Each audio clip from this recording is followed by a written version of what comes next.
Good morning, everyone. Welcome to our presentation on topic flexible benefits and work-life balance. So today, we will explain on how flexible benefits and work-life balance initiative can improve employee productivity and organizational commitment in today's workplace. So to give you a brief roadmap of our presentation, we have structured our discussion into five clear parts.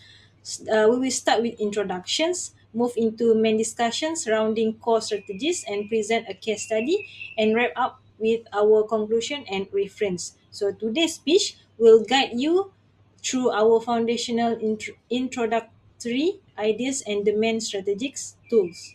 So let's begin with the modern educational paradigm shift.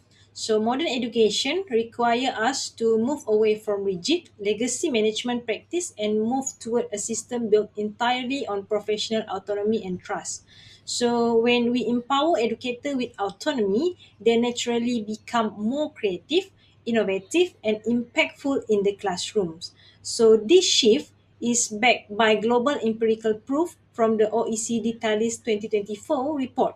So the data reveal two critical things. First, the immense power of non-salary perks, showing that flexible schedules and a supportive workplace environment have a significantly larger impact on job satisfactions than base salary alone. So second, it's act as a retention multiplier. So educators who feel supported by their workplace environment are 5 times more likely to remain committed to their institutions. To structurally build this supportive environment, we propose a framework consisting of five strategic tools divided into two core areas. So the first area is time and spatial autonomy, which include first flex time, which giving educator control over planning and grading hours to unlock peak energy. Second is hybrid works, which is balancing face-to-face teaching with remote administrative days. The third one is teleworking, which is moving administrative meetings and parent conference online to eliminate commute fatigue. The second area is personalized welfare, which cover cafeteria benefits, allowing educators to customize their reward based on their current life stage.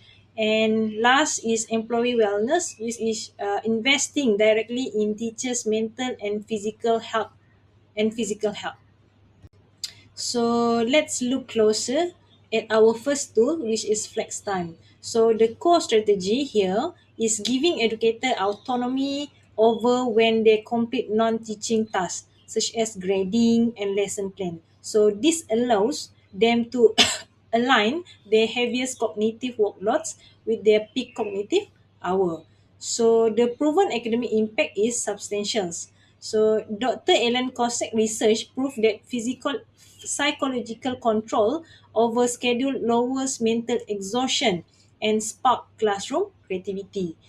While Dr. Robert Eisenberger work on social exchange theory shows that when an institution's signal is values on educated times, employee reciprocate with higher productivity.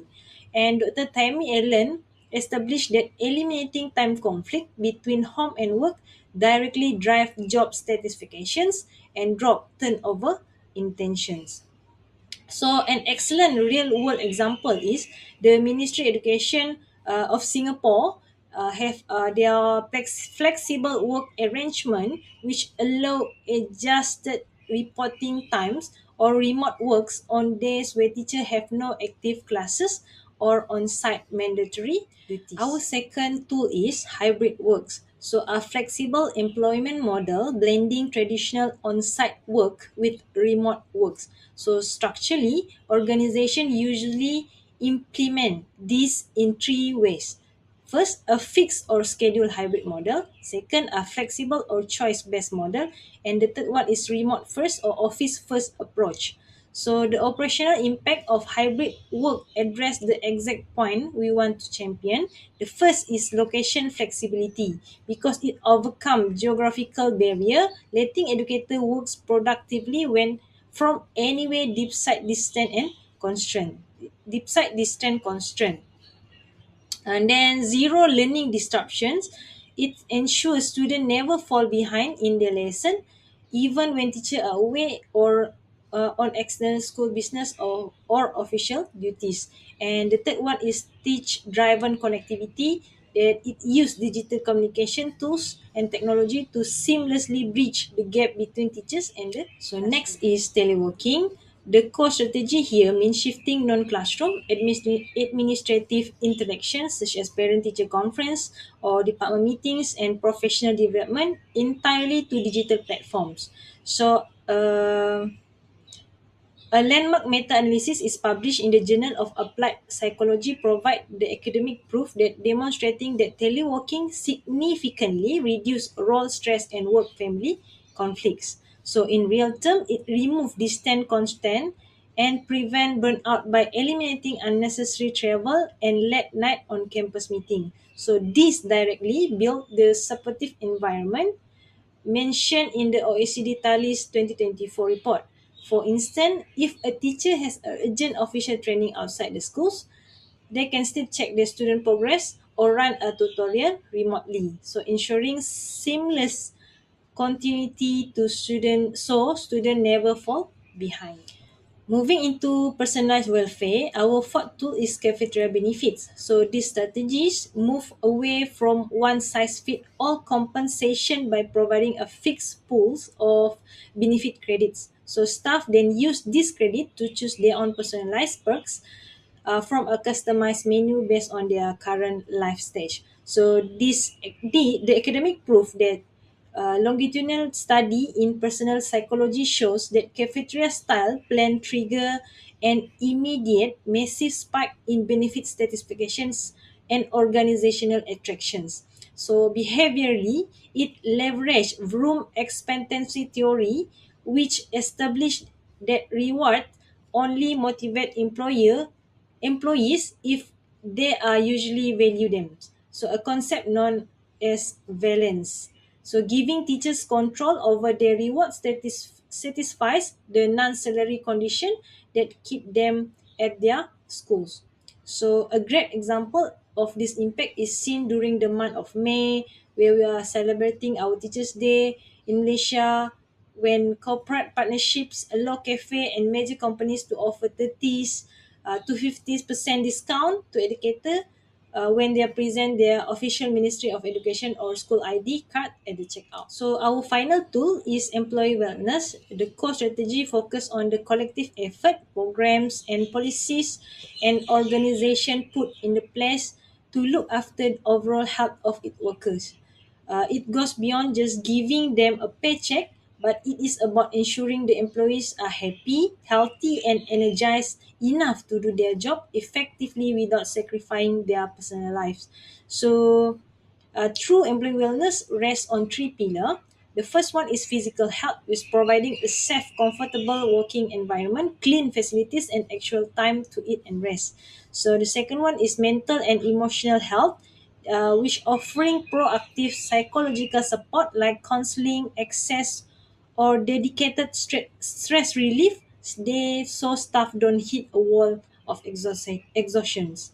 And the third one is work-life balance, which managing workload realistically so that a job doesn't completely swallow an employee's personal and family times. So by integrating these five tools, we can maximize both teacher productively and institutional Hello, loyalty. everyone. I'm Zhen Shirong. I'm so happy to discuss this topic with you guys. And now I will focus on a comparative case study between Finland and South Korea. Actually, both countries are well known for their strong educational performance and academic achievement. However, their approaches toward teacher well-being and work-life balance are very different. Finland emphasizes teacher autonomy, supportive work culture, and work-life balance. Teachers are treated as trusty professionals, and their well-being is considered an important part of educational success. In contrast, South Korea is often associated with a highly competitive and performance-driven education environment. Teachers frequently face heavy workloads, non-working hours, and high levels of pressure. By comparing these two educational systems, we can better understand how flexible work practice and organizational support influence teacher well-being, productivity, and organizational commitment. First, let's talk about Finland, which is widely recognized for its teacher-centered educational environment. Teachers in Finland experience greater professional autonomy, manageable workloads, and supportive working conditions. Educational institutions also place strong emphasis on work-life balance and teacher well-being. According to Natmarki and colleagues in 2025, supportive work conditions and positive leadership significantly contribute to teachers' well-being and job satisfaction in Finland. As a result, Finnish teachers often demonstrate strong organizational commitment and sustainable teaching performance. In contrast, as we can see in the picture, South Korea faces challenges related to high educational pressure and teacher workloads. Teachers often experience long working hours, emotional exhaustion, and strong performance expectations. This may negatively affect work life balance and increase the risk of burnout. Research by Joy in 2025 found that teacher burnout and emotional exhaustion negatively influence job satisfaction in the Korean educational context. Although South Korea achieves strong academic performance, excessive pressure may affect teacher well-being and long-term sustainability. Here we go. This is a critical comparison, which highlights important differences between the two educational systems. Finland focuses more on teacher well-being, supportive organizational culture, and sustainable work practices. Meanwhile, South Korea demonstrates a more performance-driving approach, which may increase stress and workload pressure. Both educational systems aim to achieve educational excellence, but they adopt different approaches toward managing teacher well-being.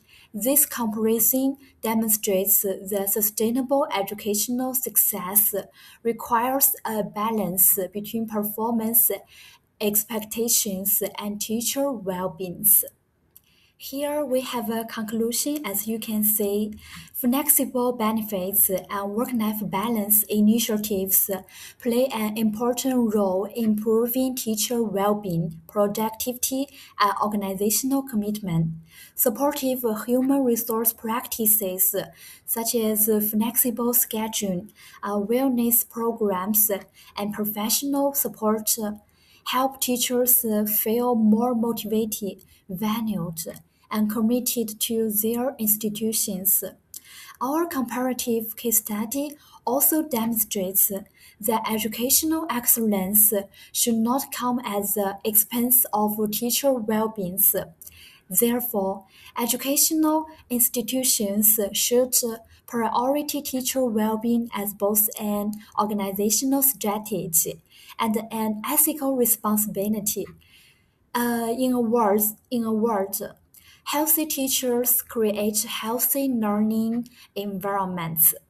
Yes, that's all for our presentation. Thank you.